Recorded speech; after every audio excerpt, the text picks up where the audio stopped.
you get simple wood, American white oak flavors, which are gorgeous. You get that marshmallow, sugary, the wood sugars, but the best left for me have beautiful esters and beautiful fruity esters. And I think one of the reasons why people enjoy younger Islay whiskey is because you can get those, you can get the roasted barbecue umami notes, but you also get those young fruity esters. You get the salinity that you might see in a barbecue or whatever. You get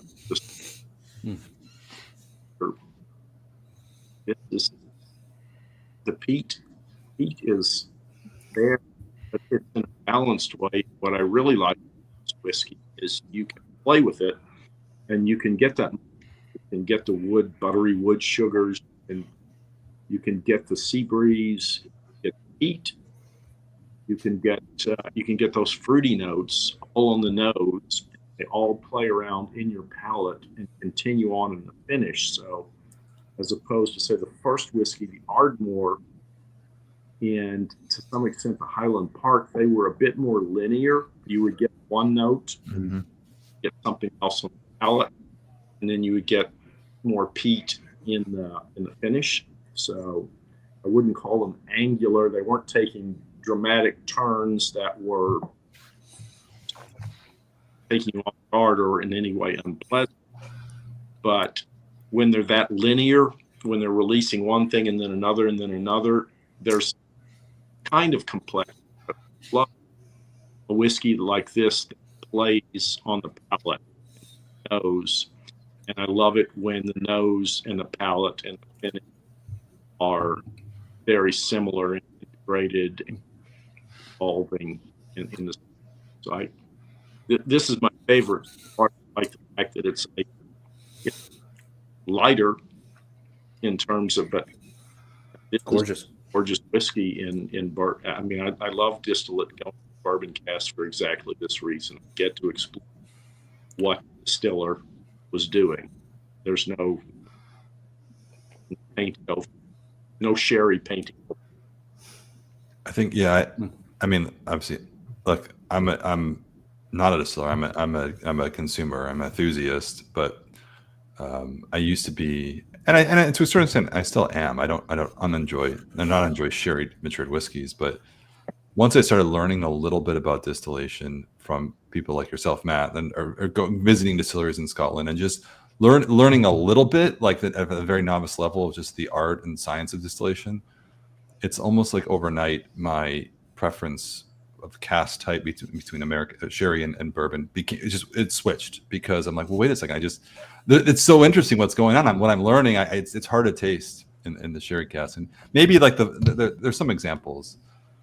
It's not to say it's not like a better or worse flavor. I don't know. I love that you can sort of taste more of what's going on a little bit on a more granular level with this cask type. Tom, you seem to disagree. I sense some. No.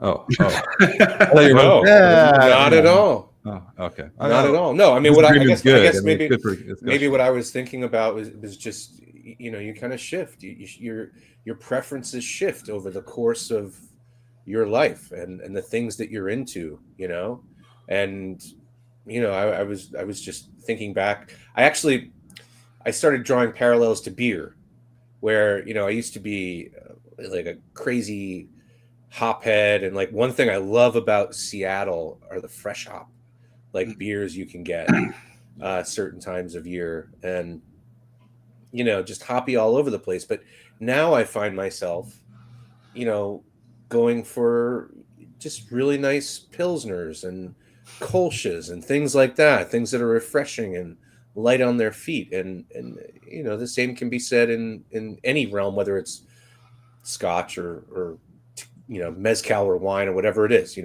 but those shifting, you're shifting preferences. It's part of the journey, which is kind of fun.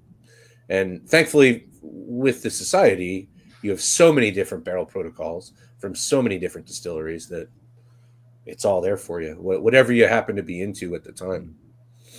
Well, and that's what I mean as a consumer, and I pursue a original distillery and a lot of high-level independent authors. The society up there, not for me. They vie with Gordon MacPhail, for my dollars and my preferences for different. I select different reasons.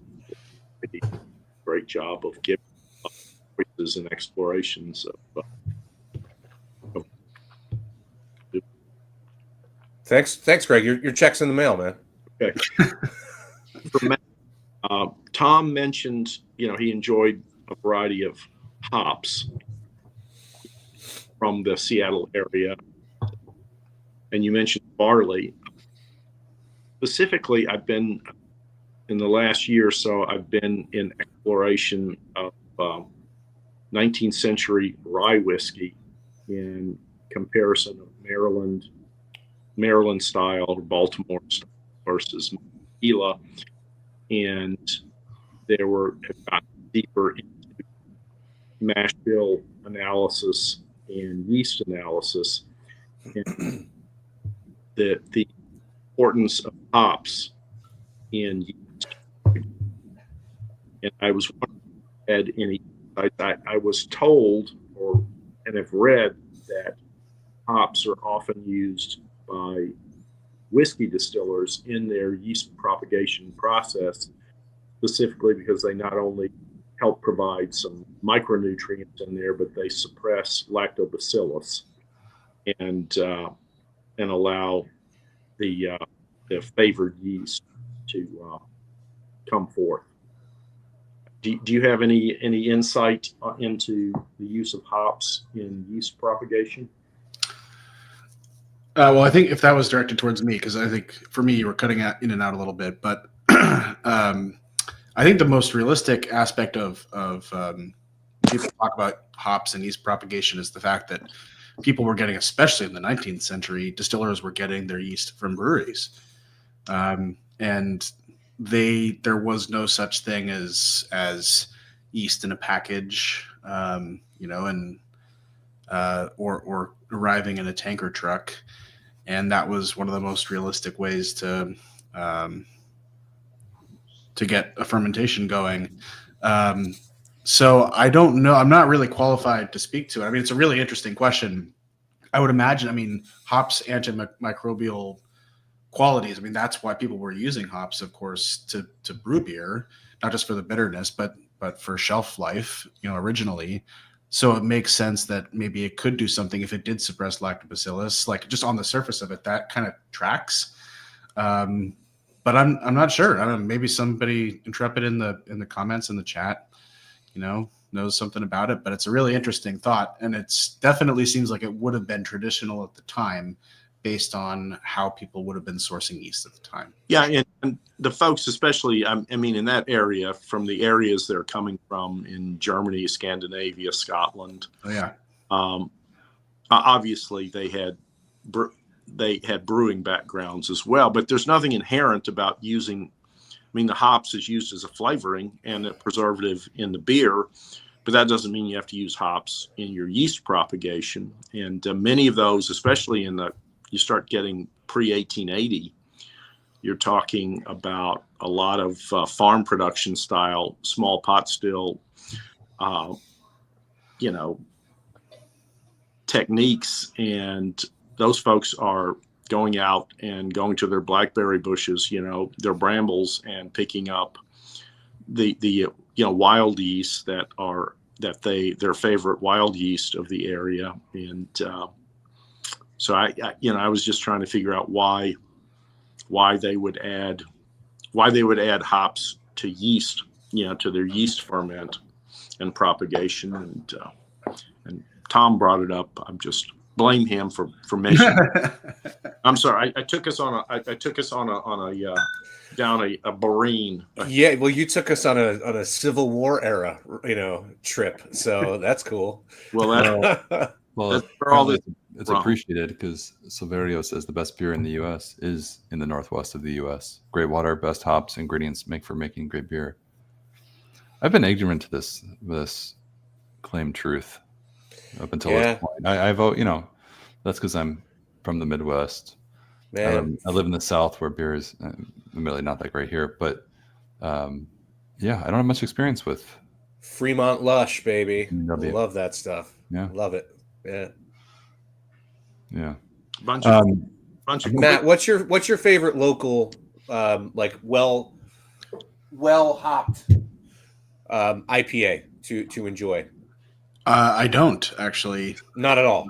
I'm not much of an IPA guy. Kind of okay. Like you were saying, like my journey is exactly the same as yours.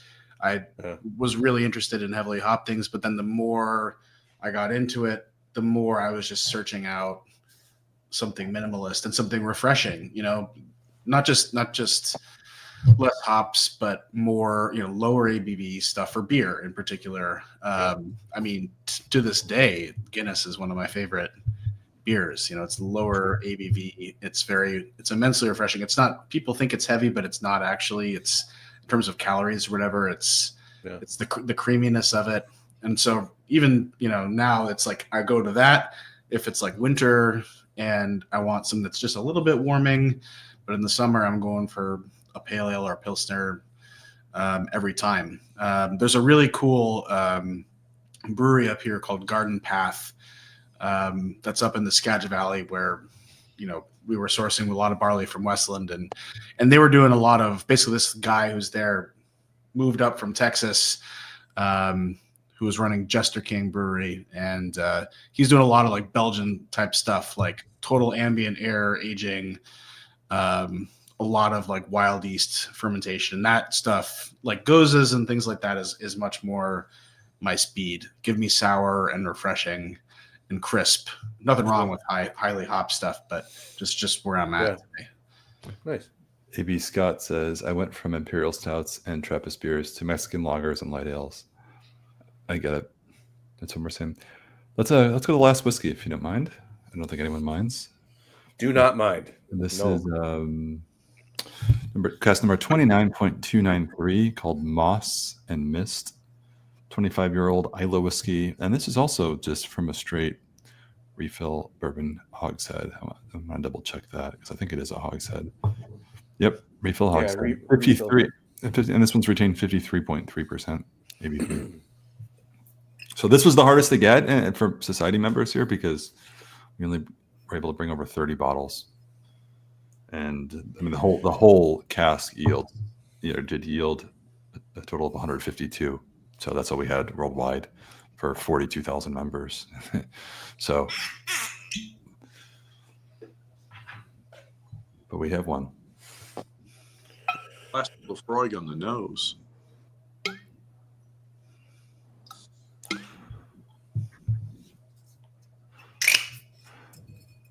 Not to give anything away, but before we started, Matt, you and I were on this chat, and you kind of were sharing some unsolicited opinions of this whiskey before we even really got into it. What's your take? What are your thoughts? So what I was saying prior to this is how much I feel like Lefroy, typically like the Lefroy 10 and stuff like that, is for me just a bit over the line in terms of a little bit too heavy-handed with peat and with the medicinal notes, and I appreciate it and I respect the craft of it immensely. I'm not saying it's bad. It's just for my personal taste, it can be a little heavy-handed in those kind of earlier age bottlings. But this is quite extraordinary. And actually, to just to juxtapose this and the Kalila next to each other, the Kalila to me felt like it was a whiskey that, I mean, it had peat on the palate, but the highlights of it were coming from things that weren't the peat. The peat is still the star of the show. And there's plenty of the peat in the Kalila, don't get me wrong. But this is like, I think like Greg was saying, like it's like a Lefroy, but it's just like tamed, and with that has to me brought about a bunch of additional complexity. And I think that's sometimes in my experience, there's like you can have intensity or you can have complexity. You can go a really loud, sharp note, or you can go wide. And I prefer to go wide. I look for more things, and that's what I really like about this whiskey. It's really extraordinary. It comes back to like what I was saying earlier about that Ardmore, about the kind of meaty, savory thing.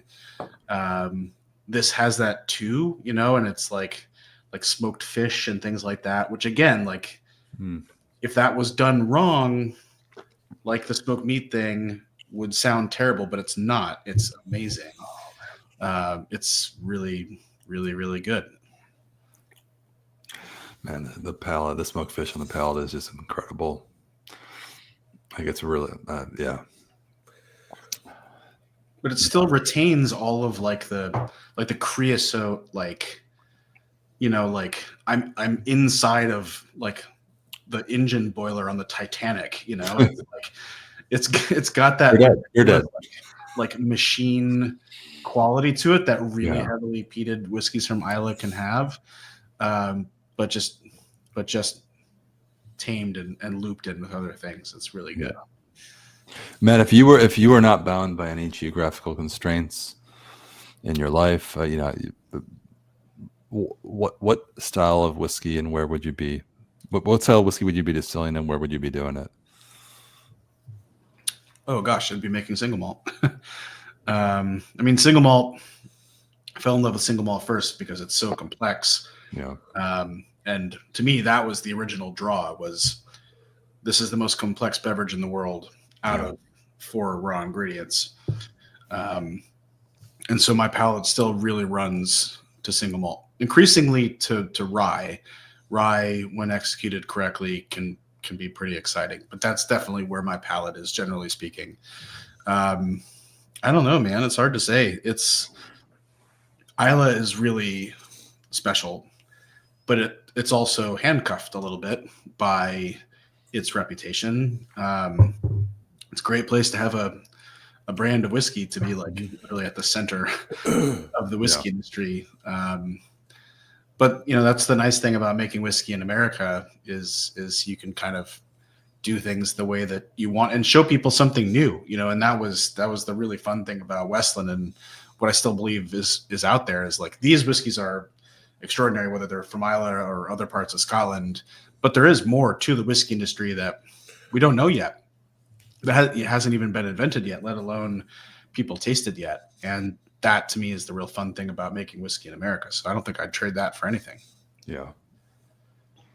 Yeah.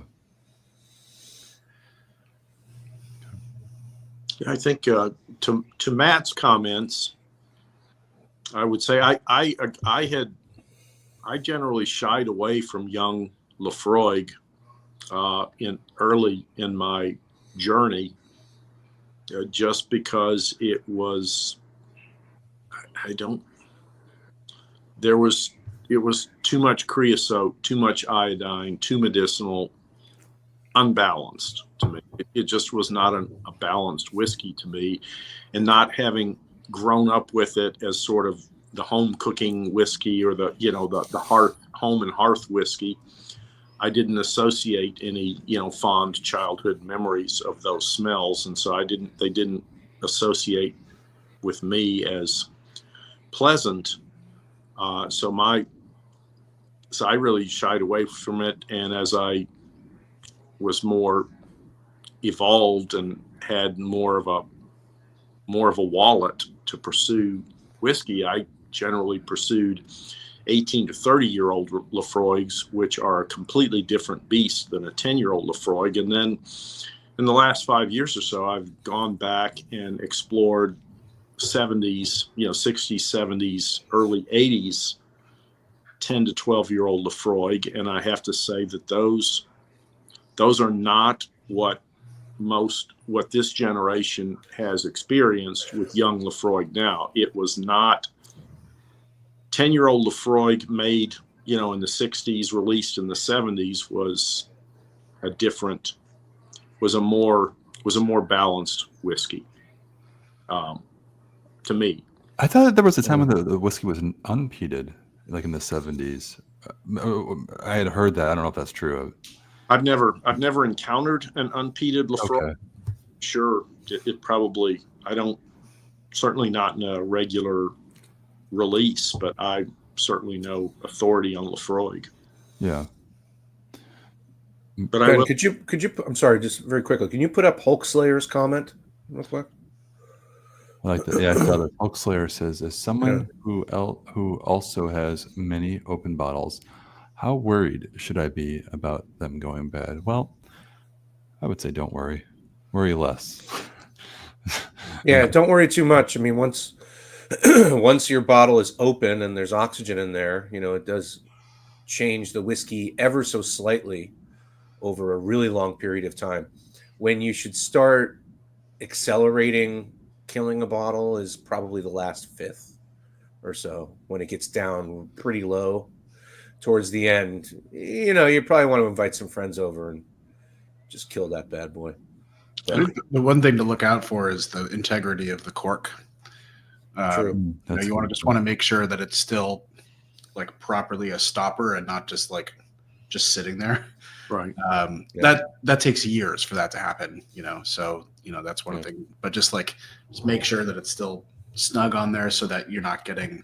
It's not basically not evaporating out of there. But again, that's a pretty rare case. And I was saying some of the ghost distilleries, older whiskeys, I think there are distilleries that are, I'm going to say, infamous for being more ephemeral than others. Port Ellen, for example, is Port Ellen. People love the Port Ellen malting's peat notes, and the phenols can escape quite rapidly with Port Ellen. It's not a whiskey you want to hang around on the shelf for 3 to 5 years. And then if you get into older whiskeys, some of the stuff I was referring to, some old whiskeys, some old ryes are incredibly resilient, and other older whiskeys, will fade away in a week or two after opening. So it's one of those things where I think you kind of need to monitor your whiskey, especially a more valuable whiskey. And I remember something Charlie McLean said to Tom and I a few years ago, which was, if you find a whiskey that is hitting your sweet spot, that you're really enjoying, then it is foolhardy to just say, oh, I'm going to save that for the future. Because in the future, your palate's going to be different and that whiskey's going to be different. So I tell people, open and share your best today. And when you find a whiskey that has, whether it's after opening or if it's 2 months in and that whiskey has opened up and it's beautiful, then enjoy that whiskey, share that whiskey, and finish that bottle. Because next time you come around, it may be gone. At least what you remembered may be gone. Right on. Yeah. Which is also why I'm generous with my whiskey, because then it's an excuse to track down more whiskey and move on. I mean, I won't dissent with you. Yeah, that point. I mean, you don't. I was going to share a different opinion, but I'm done. Yep. Okay. Just to close out, you guys. First, mindful of time, but any last thoughts? Or okay, either Matt or Greg, in your experience making peated whiskey, drinking peated whiskey from multiple centuries, what is one thing that most whiskey enthusiasts get wrong about peat, or maybe not get wrong? You think what do you think they should know that they might not know already? I'll let the professionals speak first. Sorry, Matt, to put you on the spot. I don't know if there's an answer or not in there, but well, I'll say it from my standpoint, because Greg obviously has orders of magnitude more experience with different bottlings. But from my experience as a whiskey maker, there's a lot of different types of peat that are out there, right? There's not just a lot of bottlings of peated whiskey that are from Islay that can give you different types of peat experiences, like we're experiencing here, but there's different types of peat. I mean, there's peat growing from different places and also from different countries. There's distilleries now around the world that are using local sources of peat, local to them sources of peat, that will have totally different things that are growing in them and make for different flavor profiles. So if you really like peat and you want to explore that more, try peated whiskey from some distilleries, around the world that are trying to do it, because it's really tricky. I mean, I know from experience, because that's what we were doing at Westland before I left. But I think that's the thing, is it's not just Islay. Isla's incredible, but it's also, Islay has inspired a lot of distilleries around the world to go and push the boundaries and do new things. So I would suggest people do that.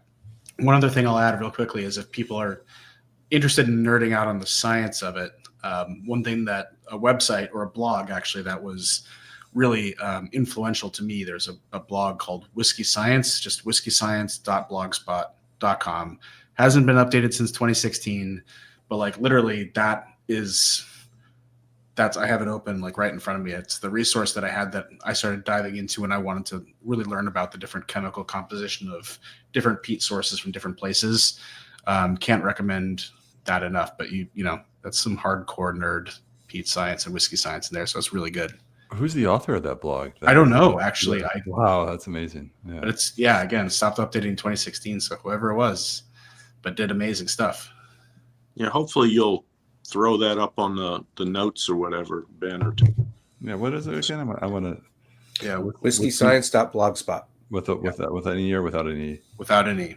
Whiskeyscience.blogspot. That's it. Yep. .com. And I would very much second what Matt has to say. Peat is not fungible. It's not one monolithic ingredient, nor is barley by any means. And for 30 or 40 years, the industry was treating, on both sides of the Atlantic, they were treating corn and rye and barley as fungible units of grain, which were interchangeable and just, didn't matter. And it matters a huge amount, and the peat source matters a huge amount. And as you go into older whiskeys, if you start really nerding out on older whiskeys, you see that there were a vastly larger number of distilleries that were doing their own floor maltings, using their own local peat, and you see these variations. And something has definitely been lost there in terms of the variability of peat. And you can also see why Port Ellen Maltings was so valued. I mean, it was just such a beautiful malted barley for use. And then something from earlier that regarding peat that was mentioned was the Octomore series. And having tasted through the entire series, my palate has a ceiling at about 75 parts per million. And I really tried my best. I cannot differentiate 75 parts per million versus 350 parts per million. Yeah. I personally don't think, I'm not sure anyone can. I know that a spectrometry unit can do it, but the human palate, not sure that. All I can say is the quotes lightly peated 10 to 14 parts per million for Ardmore was noticeably peated. And the Octomore at 300 plus was heavily peated, and the gradations between there are noticeable somewhat, but not. I mean, it's hard to sort out. Yeah. So you just have to. That's something you got to play with for yourself and see how that works on your palate. And I would tell people, if they're the one caveat I tell people regarding peat and regarding wood spice in American whiskeys, the spiciness, a lot of people like to use water to kind of cut the whiskey and see if they can proof it down and approach it more as a blender would, and parse out more of the palate, more of the flavor content. And for wood spice and for peat in particular, for me, water often, it's like adding water to like really spicy hot Thai food. That water is not something that's water's just going to spread it around more. it can actually enhance the peat or spiciness. So I wouldn't don't reach for the water as your cure for too strong, too peated. By the way, I before you were just saying that, Greg, I went to this whiskeyscience.blogspot.com.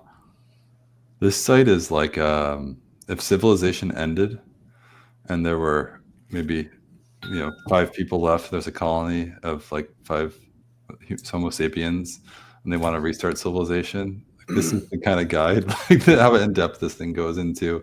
Isn't it crazy? It's so good. Like I'm watching the Silo show. Have you guys seen it? Based on the book. No. It's called Wool. Anyway, post-apocalyptic, like rebuilding civilization. Anyway, it's like this. This is like the type of stuff in the show. Like it teaches you everything. You guys have been fantastic. Greg, first of all, your knowledge is just so impressive. You've really tasted it all, it seems like, and have gone deep. No. Yeah, well, 48 was a better year than 49. I just didn't want to say that. No, but you are also the most generous, one of the most generous enthusiasts out there. And Matt, it's so cool to hear from you and your experience. And anything else? It sounds like there's a lot you can't say, and totally understandable about what the future might hold. But you mentioned you're still in a little bit. Anything else on the horizon that you're excited for, perhaps, that you haven't done yet? Yeah, there's I'm doing a little bit of consulting with another distillery here locally, but there's another project I'm working on that we can't talk about, but people will hear about it. Wow. Cool. In the winter, I guess the new year or the spring, Great. Some exciting whiskeys that are there. So great. Sometimes having I think we should have these guys come back and taste the. What do you think about having these guys come back and taste the next creators collection? We save our best whiskeys for you guys. That's cool. Drive a hard bargain, Cool.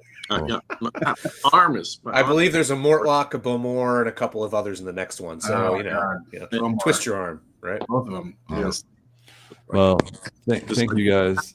This guy. Oh, come on! Get out of here, come on, Greg. Now you're just showing off, man. All right, we're streaming at your house.